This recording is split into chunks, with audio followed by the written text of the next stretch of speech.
আসানসোলে কুলটি থানার অন্তর্গত 19 নম্বর জাতীয় সড়কে শাবানপুর বামনামোড়ের কাছে পথ দুর্ঘটনা। জানা যায় একটি 4 চাকা গাড়ি আসানসোলের দিক থেকে ঝাড়খণ্ডের ধানবাদের দিকে যাচ্ছিল। 19 নম্বর জাতীয় সড়কের বামনামোড়ের কাছে 4 চাকা গাড়িটি নিয়ন্ত্রণ হারিয়ে ডিভাইডারে ধাক্কা মারে। যদিও গাড়িতে থাকা 4 জন অল্প বিস্তর আহত হয়। ঘটনার খবর পেয়ে ঘটনাস্থলে কুলটি থানার চৌরঙ্গি ফাঁড়ি পুলিশ ও কুলটি ট্রাফিক গার্ডের পুলিশ পৌঁছে আহতদের চিকিৎসার জন্য আসানসোল জেলা হাসপাতালে পাঠানো হয়। যদিও ওই 4 চাকা গাড়িটির সামনের অংশ ক্ষতিগ্রস্ত হয়।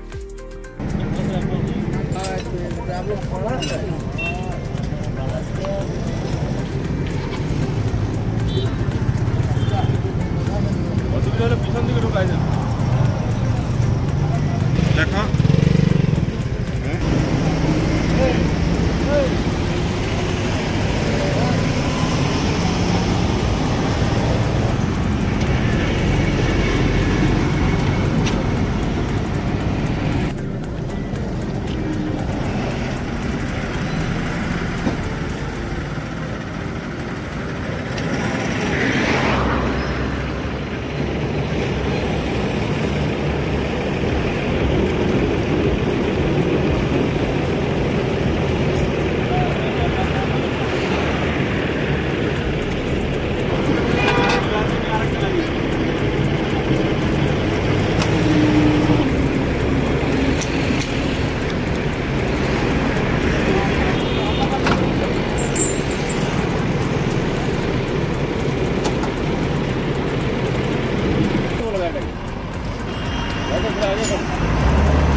ঘটনাটা হয়েছিল এই ঝাড়খণ্ড নাম্বার গাড়িটা কলকাতার দিক থেকে ধানবাদের দিকে যাচ্ছিল।